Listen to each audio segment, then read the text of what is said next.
Hi friends, ഞാൻ doctor Rajendran. ഞാനിന്നിവിടെ ഉണ്ടാക്കി കാണിക്കാൻ പോകുന്നത് മരച്ചീനി കൊണ്ടുള്ള ഒരു പ്രിപ്പറേഷൻ. അപ്പോൾ 1 കിലോ മരച്ചീനി ഇതുപോലെ കൊച്ചു കഷ്ണമായിട്ട് അരിഞ്ഞെടുക്കും. പിന്നെ അതിന് വേണ്ട ഇൻഗ്രീഡിയൻസ്: ഉള്ളി ഇതുപോലെ അരിഞ്ഞത്, വേപ്പില, പച്ചമുളക് അരിഞ്ഞത്, 1 കപ്പ് തേങ്ങാപ്പീര, ഉഴുന്നുപരിപ്പ് 1 ടീസ്പൂൺ, കടുക് 1 ടീസ്പൂൺ, ഉപ്പ് ആവശ്യത്തിന്, വറുതാളിക്കാനുള്ള എണ്ണ. ഇത്രയുമാണ് ഇതിൻ്റെ അകത്തെ ഇൻഗ്രീഡിയൻസ്. ആദ്യമായിട്ട് നമ്മൾ ഈ ചീനി ഒന്ന് വേവിച്ചെടുക്കണം. സാധാരണ നമ്മൾ വെന്ത് കഴിയുമ്പോഴൊന്ന് കുത്തി നോക്കുമ്പോൾ അറിയാം എന്തോ വെന്തില്ല. അന്നേരം ഉപ്പിടുക. ഉപ്പിട്ടിട്ട് ഒരു 2 മിനിറ്റ് കൂടെ വേവിക്കുക.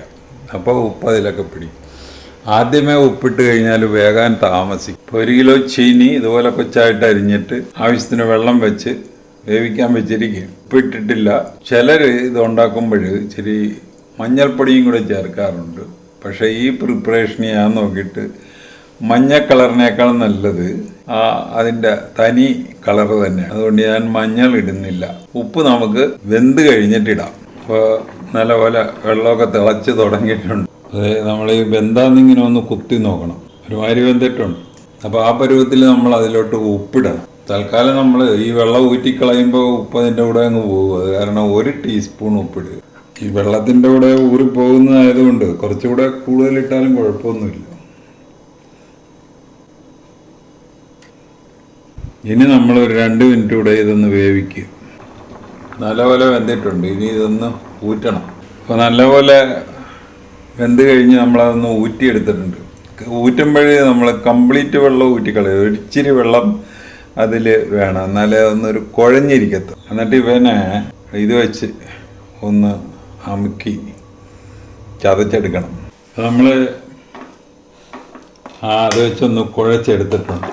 ഇനി അടുത്ത പ്രൊസീജിയറിലോട്ട് കിടക്കാം. അപ്പോൾ അടുത്ത കടായി അടുപ്പത്ത് വെച്ച് അതിലേക്ക് ഒരു 2-3 ടേബിൾ സ്പൂൺ വെളിച്ചെണ്ണ ഒഴിക്കുക. വെളിച്ചെണ്ണ ചൂടായി കഴിയുമ്പോൾ ആദ്യം കടുക് ഇടുക. കടുക് പൊട്ടിക്കഴിയുമ്പോൾ ഉഴുന്ന് പരിപ്പിടുക. ഇതിൻ്റെ ഈ ബേസ് ഭയങ്കര കട്ടിയുള്ള കടായി ആയതുകൊണ്ട് ഈ ഉഴുന്നിടുന്നതിന് മുമ്പ് ആ തീയൊന്ന് ഓഫ് ചെയ്യുന്നതല്ല.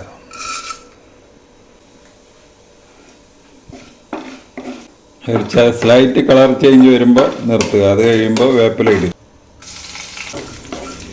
ഇനി ഇതിലോട്ട് പച്ചമുളക്, ഉള്ളി,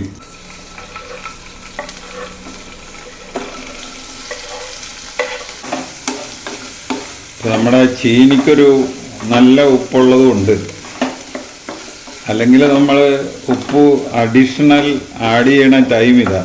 ഈ സമയത്ത് വേണമെങ്കിൽ ഇച്ചിരി ഉപ്പ് ഇട്ട് കൊടുക്കാം. പക്ഷേ ഇപ്പോൾ നമ്മുടെ ചീനിക്ക് ആവശ്യത്തിന് ഉപ്പുള്ളത് കൊണ്ട് ഇവിടെ ഉപ്പിടുന്നില്ല.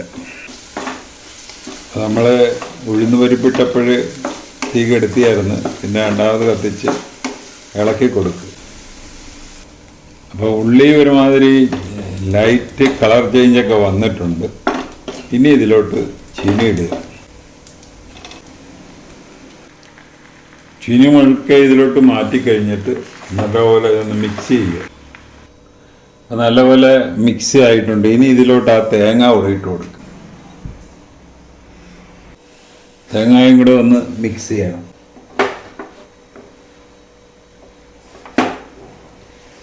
അപ്പോൾ ഈ റെസിപ്പി അനുസരിച്ച് ഒന്ന് ഉണ്ടാക്കി നോക്കുക. ഉണ്ടാക്കി നോക്കിയിട്ട് ഇഷ്ടപ്പെട്ടുവെങ്കിൽ ഞങ്ങളുടെ ചാനൽ സബ്സ്ക്രൈബ് ചെയ്യുക. വേറൊരു വീഡിയോ ആയിട്ട് നമുക്ക് വീണ്ടും കാണാം. Thank you.